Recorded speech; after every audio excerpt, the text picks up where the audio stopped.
오늘의 주요 뉴스입니다.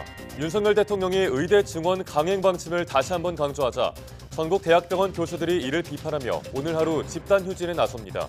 전국 40개 의대 교수단체에선 법원에 의대 증원 정책을 멈춰달라는 탄원서까지 제출했습니다.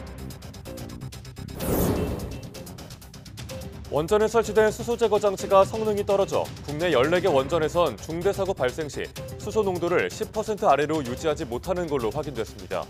원안위는 규제 요건에 충족할 수 있도록 수소 제어 성능을 복구하라고 한수원에 조치했고, 한수원은 오는 7월까지 추가 장치를 설치한 뒤 장기적으로는 기기 교체 계획을 밝혔습니다. 보잉 항공기가 튀르키예에서 동체 착륙한 데 이어 세네갈에선 활주로를 이탈했습니다. 보잉사의 항공기 사고가 이틀 새 3건이나 발생했는데 보잉기 동체에서 최대 200개의 결함이 발견됐다는 내부 고발까지 나왔습니다. 매년 늘어나는 해양 쓰레기의 온난화로 해수 온도까지 오르면서 바다 생태계가 빠르게 황폐화되고 있습니다. 우리 정부가 세계 최초로 5월 10일을 바다 식목일로 제정해 바다숲 조성의 중요성을 알리고 있습니다.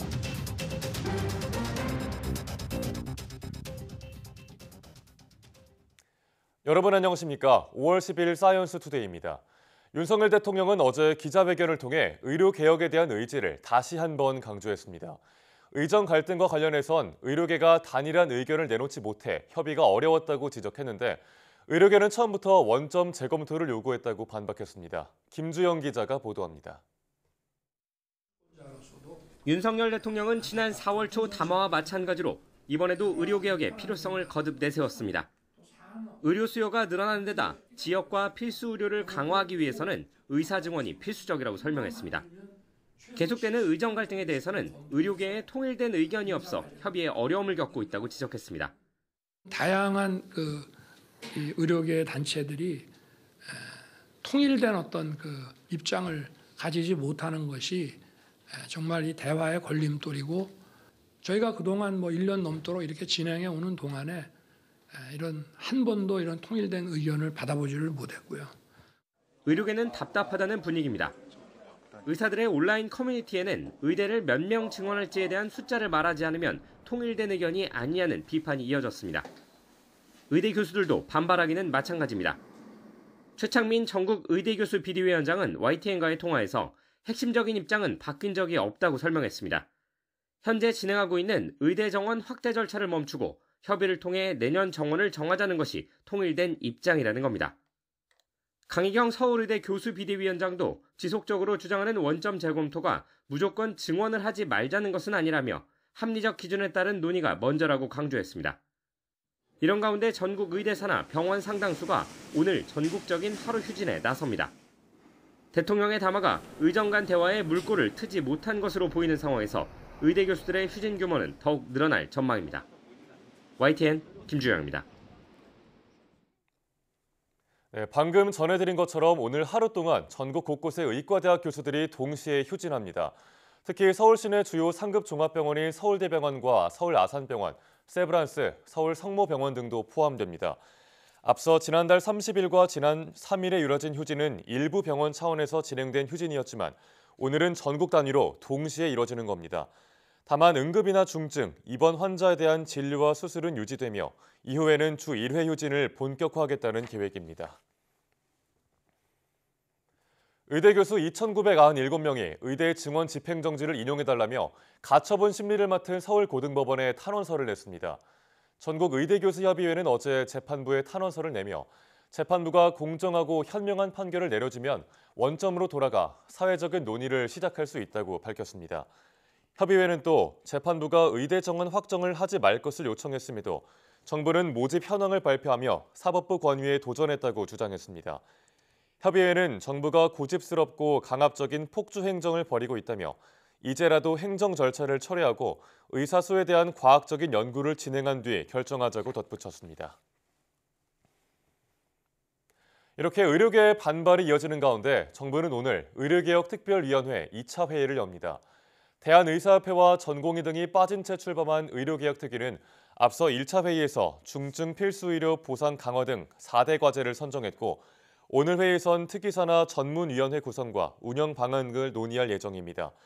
정부는 또 존재 여부를 두고 논란이 된 보건의료정책심의위원회와 의사인력전문위원회 회의록 등 관련 자료를 법원에 제출할 예정입니다. 바다 식목일을 아시나요? 5월 10일, 바로 오늘이 바다 식목일인데요. 바닷속 생태계 중요성과 점차 황폐화하고 있는 해양의 심각성을 알리기 위해 지정한 날입니다. 온난화로 점차 사막화하고 있는 바다에 육상처럼 해조숲을 조성해 바다 생태계를 지키자는 의미가 있다고 합니다. 김민경 기자입니다. 쓰레기로 뒤덮인 제주 해안. 플라스틱 페트병부터 폐어구, 스티로폼 등이 뒤섞여 마치 쓰레기장을 방불케 합니다. 매년 발생하는 해양 쓰레기의 양은 14.5만 톤. 정부에서 해양 쓰레기 수거 사업을 시행하고 있지만 오염된 바다를 정화하기엔 역부족입니다. 여기에 온난화로 점차 오르는 해수 온도는 바다의 황폐화 속도를 더 부추기는 역할을 합니다. 지난해 전 지구 평균 해수면 온도는 기상 관측 이래 역대 최고. 우리나라도 마찬가지입니다. 지난해 한반도 연안의 연평균 해수면 온도는 무려 19.8도로 관측이 시작된 이래 가장 높은 수준입니다. 지구의 70%를 차지하는 바다는 온난화로 발생하는 열의 90%를 흡수하기 때문에 지난해 기록적으로 높은 해수면 온도는 온난화가 급격히 진행되고 있음을 보여줍니다. 이렇게 수온이 높으면 해조류가 살기 힘들고 해양 생태계를 위협하는 수준까지 이르게 됩니다. 특히 점차 바다가 사막화에 이르며 바다 밑 생물이 소멸하는 현상이 나타나는데 이를 막으려면 해조류가 육상의 숲처럼 무성하게 자라나는 바다숲을 조성하는 게 가장 효과적입니다. 지난 2000년부터 본격적으로 바다숲 조성 사업에 나선 정부는 2013년부터 세계 최초로 5월 10일을 바다의 식목일로 제정해 대중에게 심각성을 알리고 있습니다. 바다 식목일의 그 취지가 잘 살려질 수 있는 바다숲이 정말 잘 조성이 될 수 있도록 이미 실시했던 그 조성된 바다숲들은 잘 관리가 진짜 되고 있는지, 이게 뭐가 문제점인지 계속해서 모니터링 해가는 게. 정부는 지난해까지 여의도 면적의 110배에 달하는 면적의 바다숲을 조성했는데 오는 2030년까지 총 5만 4천 헥타르 규모의 바다숲을 조성할 계획입니다. YTN 김민경입니다. 국내 가동원전에 설치된 피동촉미형 수소 재결합기 파의 성능이 떨어져 14개 원전에선 중대사고 발생 시 수소 농도를 10% 아래로 유지하지 못하는 걸로 드러났습니다. 파는 원자로 건물에서 중대사고 발생 시 수소 폭발을 막기 위해 촉매인 백금으로 물을 만들어 수소의 농도를 낮추는 기기입니다.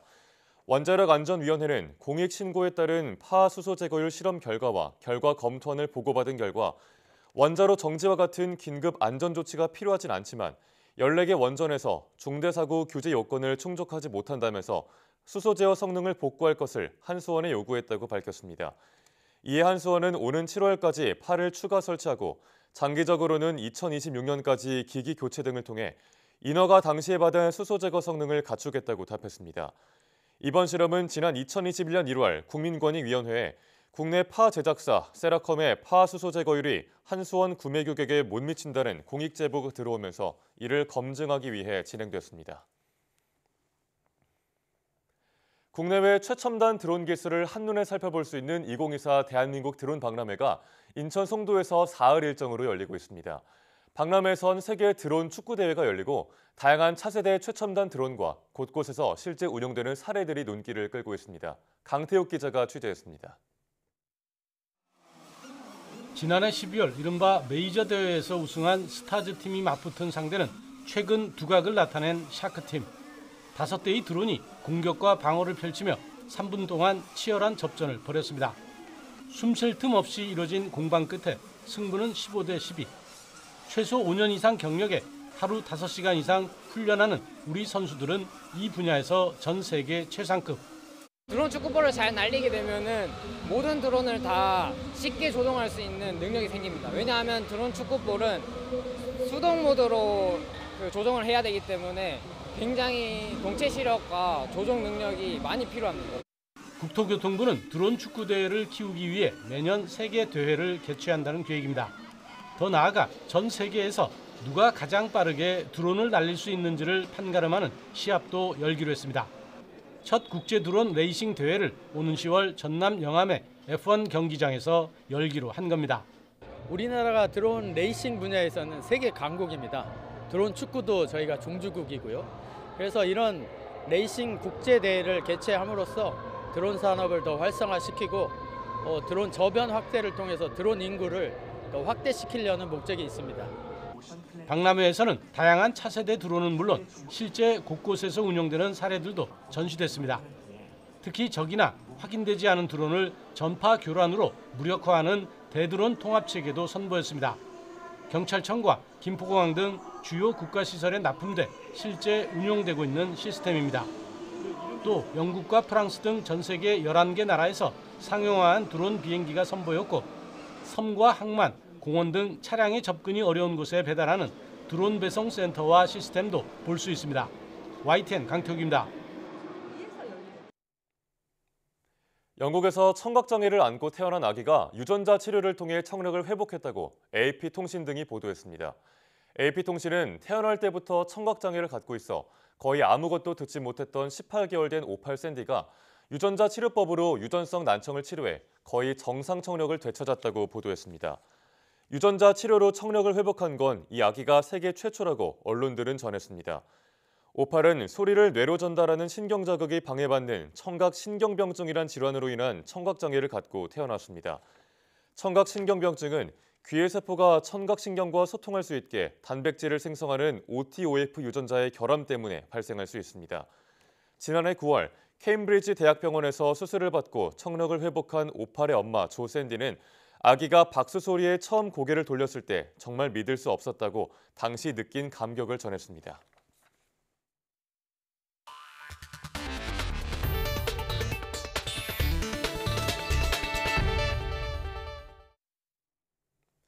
네이버와 함께 라인 야후의 지분 절반을 가진 일본 소프트뱅크가 실적 발표에서 네이버와의 지분 매각을 놓고 협의 중이라고 밝혔습니다. 다만 아직 정해진 건 없고 협상의 난도가 높다며 과정이 순탄치 않음을 예고했습니다. 도쿄에서 김세호 특파원의 보도입니다. 네이버와 함께 라인 야후의 지분 절반을 가지고 있는 소프트뱅크의 결산 설명회. 소프트뱅크는 라인 야후의 지분 변경 요구와 관련해 네이버와 협의하고 있다고 밝혔습니다. 当社は LINE ヤフーからの強い要請を受けまして、セキュリティガバナンスや事業戦略の観点でネイバーとの資本の見直しについて協議をしております。 이어 지금 시점에서 정해진 것은 아직 없다며 보고할 사항이 생기면 신속히 공개하겠다고 말했습니다. 다만 애초 7월 초 협상 타결 목표를 잡았지만 난이도가 매우 높다며 협상 과정이 쉽지 않음을 시사했습니다. 또 라인 야후가 네이버와의 업무 위탁 관계를 완전히 종료하겠다고 발표한 데 대해 네이버가 적극 협력했기 때문이라고 강조했습니다. 특히 소프트뱅크와의 협상에 네이버가 소극적이지 않은가에 대한 질문에 그렇지 않다고 답했습니다. ネイバーさんも積極的にそこは前向きにですね協力いただいたということで今回の LINE ヤフーの発表がやっとできたというところであります。 소프트뱅크 측의 발표에 네이버는 중장기적 사업 전략에 따라 지분 매각 여부를 결정하겠다는 방침으로 협상을 이어가고 있고 확정된 것은 없다고 밝혔습니다. 앞서 라인 야후는 네이버와 소프트뱅크가 절반씩 가진 지분 구조를 소프트뱅크가 과반이 될 수 있도록 자본 변경을 요청한 데 이어 사내 이사 중 네이버 출신이자 유일한 한국인인 신중호 최고 제품 책임자를 이사회에서 제외했습니다. 이 때문에 네이버를 라인 야후에서 완전히 배제하려는 움직임이 본격화될 것이라는 우려가 커지고 있습니다. 도쿄에서 YTN 김세호입니다. 일본 정부가 라인 야후에 한국 네이버와의 자본 관계를 재검토하라는 행정 지도를 내린 것과 관련해 국내 시민단체가 우리 정부의 적극적인 개입이 필요하다고 주장했습니다. IT 공정과 정의를 위한 시민연대 준비위원장을 맡은 위정현 중앙대학교 가상융합대학장은 이번 사태를 묵고하면 앞으로 우리 기업이 서비스하는 모든 나라에서 같은 요구에 직면할 수 있다고 지적했습니다. 그러면서 일본 정부의 초법적 행정 조치는 글로벌 비즈니스에서 중대한 위반 행위인 만큼 우리 정부가 심각한 위기의식을 갖고 강력한 항의와 반대 의사를 표명해야 한다고 주장했습니다. 지난 어린이날에 이어 이번 주말에 또 비 소식이 있습니다. 하도 물가가 오르다 보니 날이 굳으면 이젠 나들이 걱정보다 농산물 값이 걱정인데요. 이상기후에 따른 농산물값 상승이 지표물가와 체감물가의 괴리를 키우고 있어 근본적 개선이 필요합니다. 보도에 이승은 기자입니다. 20%에 이르는 신선식품 물가 상승률에 소비자 물가가 3%대 안팎의 상승률을 보이고 있습니다. 하지만 물가의 기조적 흐름을 보여주는 근원 물가는 2.3%까지 내려왔습니다. 농산물과 에너지 가격이 산출에서 제외되기 때문입니다. 이코노미스트지도 낮은 근원 물가 등을 근거로 한국은 고물가 지속 가능성이 크게 낮다고 평가하였습니다. 다락같이 오른 농산물 물가가 근원 물가도 끌어올리지 않나 하는 우려가 들지만 그렇지 않다는 것이 거듭 확인됐습니다. 한국개발연구원 KDI가 지난 20년간 날씨가 물가에 미치는 영향을 분석했습니다. 기온보다 강수량 변화가 소비자 물가에 영향을 미쳤고 특히 여름철 폭우나 가뭄이 물가에 미치는 영향이 컸습니다. 하지만 일시적 영향에 그쳤고 중기적 근원 물가에 미치는 영향은 거의 없었습니다.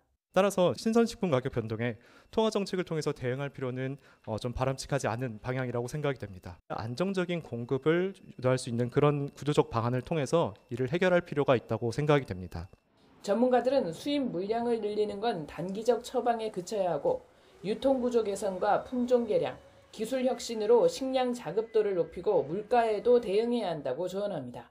우리가 가지고 있는 강점, ICT 기술을 접목해서 품질이 좋은 이제 식자재를 압축해서 좀 생산해서 가격 경쟁력이 아닌 품질 경쟁력을 갖고 이제 세계 무대에 나서야 합니다. 점점 잦아지는 이상 기후는 서민들의 체감 물가와 지표 물가와의 괴리를 키워 소비 위축과 내수 경기 침체를 부를 수 있기 때문입니다. YTN 이승은입니다. 미국과 중국의 갈등 속에 세계 공급망 시장의 불안도 커지고 있는데요. 정부는 안정적인 공급망을 확보하기 위해 소재 부품 장비, 소부장 국산화에 힘쓰고 있습니다. 최아영 기자입니다. 전기차 배터리의 충전 속도와 수명을 결정짓는 음극재의 핵심 소재는 흑연입니다. 우리나라 주요 배터리 업계는 음극재 원료로 흑연을 쓰고 있는데 지난해 중국 수입 의존도가 90%를 훌쩍 넘습니다.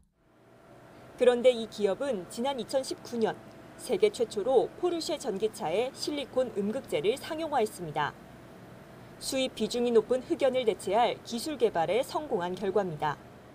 800km 이상의 주행 거리와 10분 이내의 충전 속도를 달성할 수 있는 실리콘 소재를 준비하고 있습니다. 최근 중국은 흑연 수출 통제를 강화했고 미국은 전기차 배터리에 중국산 흑연을 쓰면 세액 공제를 해주지 않겠다는 제재를 2년 유예했습니다. 우리 기업들은 일단 한숨 돌렸지만 미중 경쟁 속에 공급망 다변화와 자립은 피할 수 없는 길이 됐습니다. 그래서 우리 정부도 소재와 부품, 장비에 기술 역량과 성장 가능성을 가진 기업을 발굴하고 있습니다. 지금까지 반도체와 배터리, 디스플레이 등 첨단 산업 분야에서 86개 기업이 선정됐습니다. 공급망 불안이라든지 공급망 분절이 지금 나타나고 있는데 우리 소부장 어떤 기업들이 우리나라 제조업 허리를 튼튼하게 하고 첨단 산업, 주력 산업을 튼튼하게 떠받치는 중요한 역할을 하게 될 것입니다. 정부는 이들 기업에 앞으로 5년 동안 최대 250억 원을 투자해 연구 개발부터 사업화, 수출까지 지원할 계획입니다. 또 오는 2027년까지 소부장 으뜸 기업을 150개사로 확대해 기술 고도화에 나설 방침입니다. 자국 중심주의 속에 세계 공급망 시장이 흔들리면서 우리 정부도 국산화, 자립에 속도를 내고 있습니다. YTN 최아영입니다. 농촌의 고령화와 일손 부족 문제가 갈수록 심각해지면서 스마트팜에 대한 관심이 커지고 있습니다. 정부도 농가의 스마트팜 도입을 적극적으로 돕고 있는데요. 테스트베드 교육장이 전초기지 역할을 하고 있습니다. 최명신 기자가 보도합니다. 800평 규모의 시설하우스가 자리한 이곳은 재작년까지 사과밭이었습니다. 온실 안에선 서량 딸기가 탐스럽게 익어갑니다. 농장주 김은서 씨에겐 컴퓨터 작업이 주요 일과 가운데 하나입니다. 데이터 값만 바꿔주면 양액 양과 온도, 습도가 자동으로 조절됩니다. 김 씨가 가업처럼 여기던 사과 농사를 접고 딸기 농사로 방향을 튼 건 스마트팜 교육을 받고 나섭니다. 온도, 습도, 이제 양액이든 다 자동으로 세팅을 해놓으면은 자기 시간대별로 알아서 들어가니까 그런 거에서 되게 간편하고 편리하더라고요. 스마트팜 교육시설은 전국에 119곳. 자동화 장치가 설치된 테스트베드 온실과 데이터 관제 시설 등을 갖추고 있습니다. 스마트팜에 관심 있는 농가를 대상으로 시설 운영과 작물 생육 등에 관한 교육과 컨설팅을 제공합니다.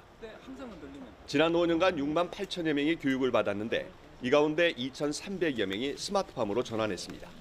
기본적인 농사에 대해서 그리고 딸기 생육에 대해서 스마트팜이 뭔지 여기에 아까처럼 파이프라든가 기본적인 거를 다 알려주다 보니까 조금 더 접근하기가 좋은 것 같아요. 스마트팜으로 전환한 농가의 경우 생산성은 23%, 소득은 22% 이상 늘고 노동력은 10% 이상 줄어든 것으로 나타났습니다.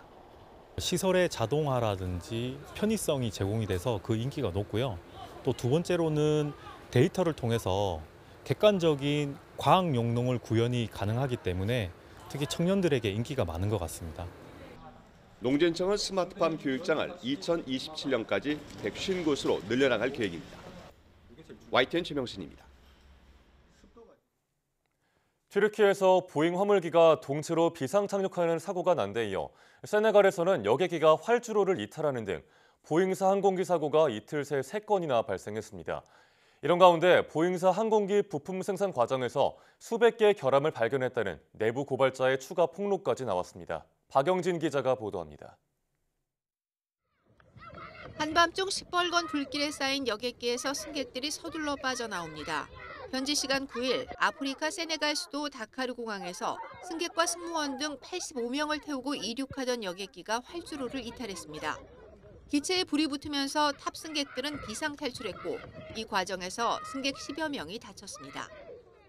같은 날 튀르키예 알라니아 인근 공항에선 보잉 737 여객기가 착륙하던 도중 타이어가 파손되는 사고가 났습니다. 다행히 승객과 승무원 등 190명은 무사히 대피했고 부상자는 없었습니다. 튀르키예에선 전날에도 보잉 767 화물기가 랜딩 기어 이상으로 동체 착륙하는 사고가 났는데 이틀 새 보잉사 항공기 사고가 3건이나 발생한 겁니다. 앞서 지난 1월엔 5,000m 상공을 날던 여객기에서 창문과 벽체가 뜯겨나가 비상 착륙했고 3월과 4월에도 활주로에서 이탈하거나 이륙하던 순간에 엔진 덮개가 날아가는 아찔한 사고가 이어졌습니다. 이딴 사고로 승객들의 불안감이 커지는 가운데 보잉사 비행기 동체에서 최대 200개의 결함을 발견했다는 내부 고발까지 나왔습니다. 보잉의 부품 공급업체에서 일했던 전직 품질검사관은 영국 BBC와의 인터뷰에서 보잉으로 배송될 비행기 동체 부품에서 최대 200개의 결함을 종종 발견했지만 회사에서 이를 숨기라는 압력을 받았다고 주장했습니다. 앞서 미 의회 청문회에서도 비슷한 내부 고발이 공개됐습니다. In a rush to address its bottlenecks in production, Boeing hit problems, pushing pieces together with excessive force to make them appear that the gaps don't exist, even though they exist. 미 항공 당국은 이 같은 의혹에 대해 조사 중입니다. YTN 박영진입니다.